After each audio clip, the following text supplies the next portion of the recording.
ଢେଙ୍କାନାଳ ଜିଲ୍ଲା କାମାକ୍ଷାନଗର ଜିରିଡା ମାଳିଠାରେ ରେଙ୍ଗାଳି ବାମବନ୍ଧ କେନାଲ ବିଭାଜନ ପକ୍ଷରୁ ଚାଷୀ ଭାଇମାନଙ୍କୁ ନେଇ ବିଭାଜନ ସ୍ତରୀୟ ପାଣି ପଞ୍ଚାୟତ ପକ୍ଷ ପାଳନ ଅନୁଷ୍ଠିତ ହୋଇଯାଇଛି।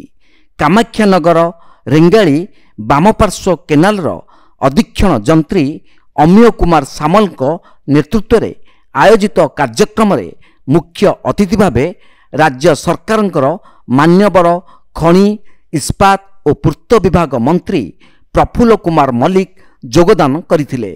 ଅନ୍ୟତମ ସମ୍ମାନିତ ଅତିଥି ଭାବେ କାମାକ୍ଷାନଗର ବ୍ଲକ ଅଧ୍ୟକ୍ଷ ପ୍ରେମାନନ୍ଦ ସାହୁ ଏବଂ ପରଜଙ୍ଗ ଓ କାମାକ୍ଷାନଗର ଜିଲ୍ଲା ପରିଷଦ ସଭ୍ୟ ଏବଂ ସଭ୍ୟାମାନେ ଯୋଗଦାନ କରିଥିଲେ।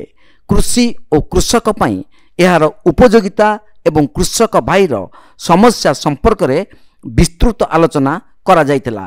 ଏହି କାର୍ଯ୍ୟକ୍ରମରେ ବିଭାଗ ପକ୍ଷରୁ ସଚେତନତା ପାଇଁ ଆୟୋଜିତ ହୋଇଥିବା ପ୍ରତିଯୋଗିତାରେ କୃତକାର୍ଯ୍ୟ ଛାତ୍ରଛାତ୍ରୀମାନଙ୍କୁ ପୁରସ୍କୃତ କରାଯାଇଥିଲା।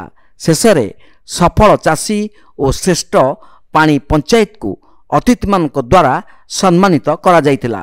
ଆଜି ଆରମ୍ଭ ହୋଇଛି ଏବଂ ପାଣି ପଞ୍ଚାୟତର ଦାୟିତ୍ୱ ସବୁ ଟେଲ୍ ଏଣ୍ଡ ପର୍ଯ୍ୟନ୍ତ ପାଣି ସବୁ ଜାଗାରେ ପହଞ୍ଚିବ, ସବୁ ପାଣି ପଞ୍ଚାୟତ ସମନ୍ୱୟ ରହିବ। ଏକଥା ପାଇଁ ସଚେତନ କରିବା ପାଇଁ ସେ କାର୍ଯ୍ୟକ୍ରମ ପାଇଁ ଆଜି ଏ ସପ୍ତାହ ପାଳନ ହେଉଛି। ଆମ ଅଞ୍ଚଳରେ ପ୍ରାୟ 70-75 ଭାଗ ରେଙ୍ଗାଳି ଦ୍ୱାରା ଫ୍ଲୋ ଇରିଗେସନ୍ ଅଛି। ଆମେ ଯଦି ଠିକ୍ ଭାବରେ ତା କାର୍ଯ୍ୟକ୍ରମ କରିବା ତାହେଲେ ଅଞ୍ଚଳ ପ୍ରଭୁତ୍ୱ ଇନକମ୍ ହୋଇପାରିବ, ଭିନ୍ନ ଚାଷ ହୋଇପାରିବ। ତେଣୁ ଆପଣ ଜଳସେଚନ ଆଉ ଏଗ୍ରିକଲଚର ପାଣି ପଞ୍ଚାୟତ ଆଉ ସାଧାରଣ ଲୋକଙ୍କ ସହିତ এই সହିତ আলোচনা করে রেগুলার যদি কার্যক্রম করা তাহলে আম অঞ্চলর বরগড় অপেক্ষা আহরি ভালো হব। कार्यक्रम आप जानते प्रति वर्ष एटा चाषी मानकर पर्व कहले गोटे चले, एटा अवेयरनेस प्रोग्राम चाषीर पर्व अवेयरनेस माने तल उपरमुंड पानी कि तलमुंड जीव ए परस्पर सहयोग दरकार। जो आम 60 मेम्बर रहिले उपरमुंड जी रहिले मेम्बर अच्छा मझिरे भी अच्छा तलमुंड अच्छा, तेणु परस्पर सहयोग अवेयरनेस आम करवा प्रति वर्ष यही गोटे दिन जे पक्ष पालन सब चाषी आसवे जहाँ विभिन्न प्रोब्लेम से आमको कहे कौटी माने